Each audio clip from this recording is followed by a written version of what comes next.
What's going on, everybody? Mr. Lawrence here. Mr. Davis here. Welcome back. Welcome back. Finally, we're into 2021. Hopefully, things go a little more smoothly this year. We're back with mail time. Okay, Mr. Lawrence, how was your winter break there? Nice 2 weeks.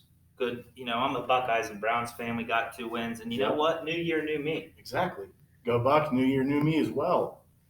Okay, so we're going to move on today into some new standards. We're through Unit 2, jumping into Unit 3. And it is indeed, Mr. Lawrence. What time is it? Mail time. The mail's here.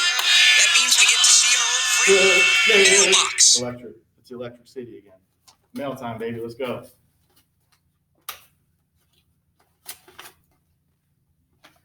So excited. I was waiting for that. Thank you.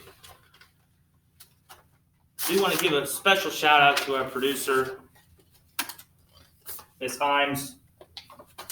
If you want to give a wave, Miss Himes. Thank you. All right, so today on Mail Time, we've got Standard 14, okay? Mr. Lawrence, go ahead and give us a read through Standard 14 here. If we remember from Standard 10 to 13, the United States is starting to become bigger, more powerful. Yeah. We're starting to become rich. You got immigration, it's highly populated. Yeah. It's becoming a bigger nation. We're moving westward. And so as we start to see here in Standard 14, we start to see some overseas expansion. The Spanish-American War and World War I happened. And because of all this, the U.S. begins to emerge for the very first time as a world power. They are somebody that you don't want to mess with. Right, excellent. So yeah, as Mr. Lawrence said, you've got 3 main points here. Hopefully it's what the question's about for mail time. Overseas expansion, Spanish-American War, and World War I. Okay, and these 3 things are going to impact the U.S. so that they emerge as a world power.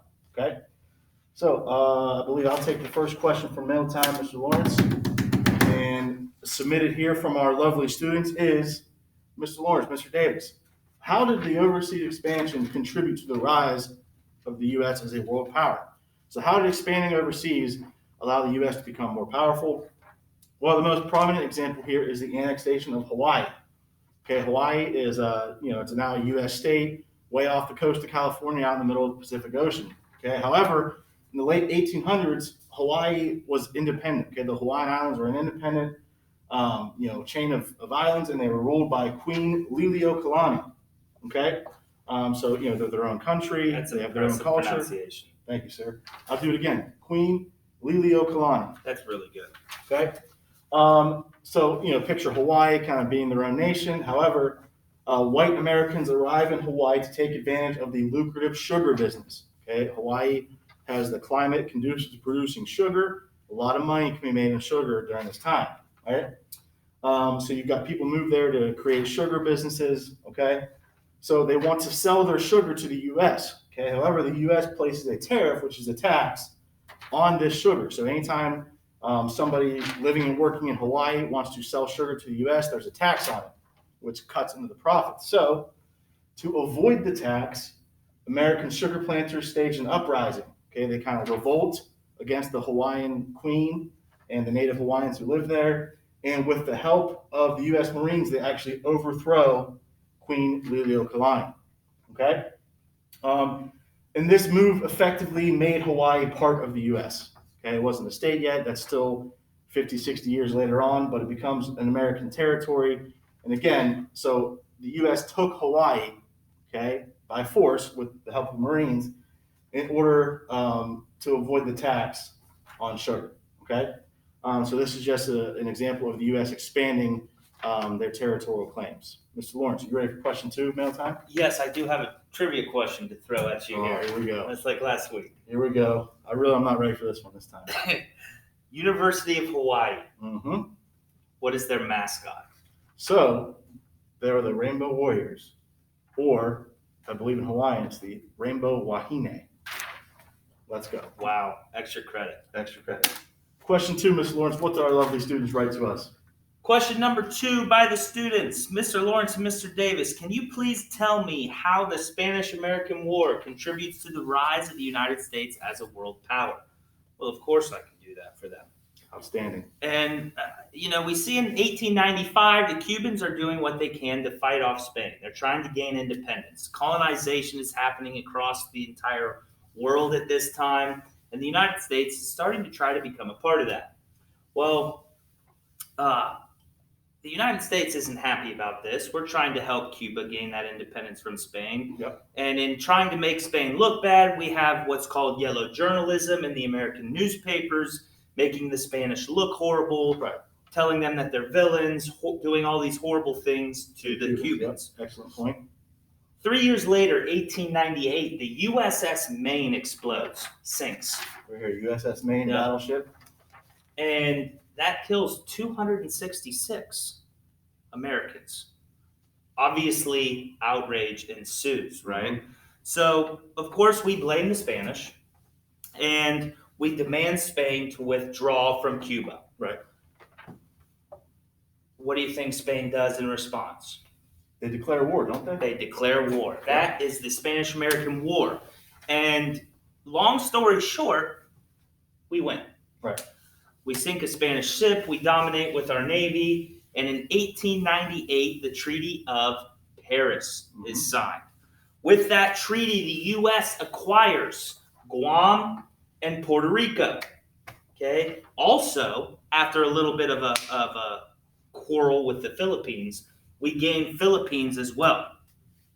And so when we look at all of this as a whole, it's very important in U.S. history because what happens now is with Hawaii, with Guam, with the Philippines, with us getting Spain out of there, with Puerto Rico, we now have firm control of the Pacific. Right. And with that control comes two very important things: big stick diplomacy and the Monroe Doctrine. Yep. So big stick diplomacy, speak softly but carry a big stick, right? Basically saying don't mess with the United States. Right. And the Monroe Doctrine is saying, hey, Europe, if you don't come and mess with us in the Pacific, we won't come and mess with you. Right. When we get to question 3, if the students are asking the right things, I think you'll realize what happens when you do mess with the United States. Right. Excellent. So just one more thing to hit on here. Just the emphasis is that for the U.S. to defeat a country like Spain, which was the naval power alongside Britain, it signaled to the world that, like, hey, the U.S. is here. It is now a global power. We moving on to question 3? Let's do it. All right, question 3 from our students. Mr. Lawrence, Mr. Davis, how did World War I contribute to the rise of the United States as a world power? Okay, so World War I, a long, bloody conflict in Europe, particularly on the Western Front between the British and the French and the Germans. It's really an awful war.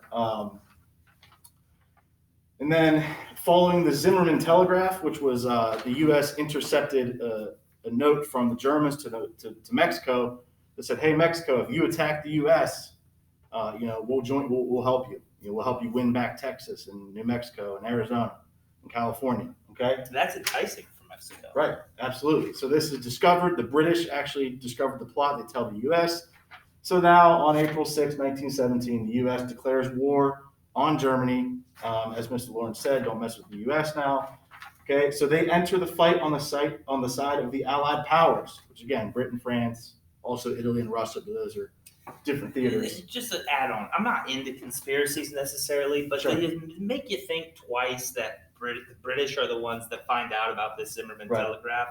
I mean, they really needed the U.S. They needed a lot of help. Us. Hey, we came in and helped them. Maybe this is a way to get the U.S. into the war. Who knows? But anyway, so American troops, they go overseas. They help tilt the war in favor of the Allies, okay, as the Central Powers surrendered on November 11th, 1918, okay?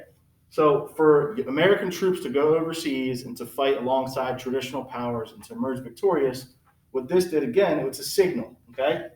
America was able to prove itself on a global stage by helping bring a long and bloody conflict to its end. Following the war, the U.S. emerged with the world's strongest economy and became a leader in global affairs. Okay, so from this point on, really from the end of World War I on, the U.S. is going to have a major role in deciding global politics.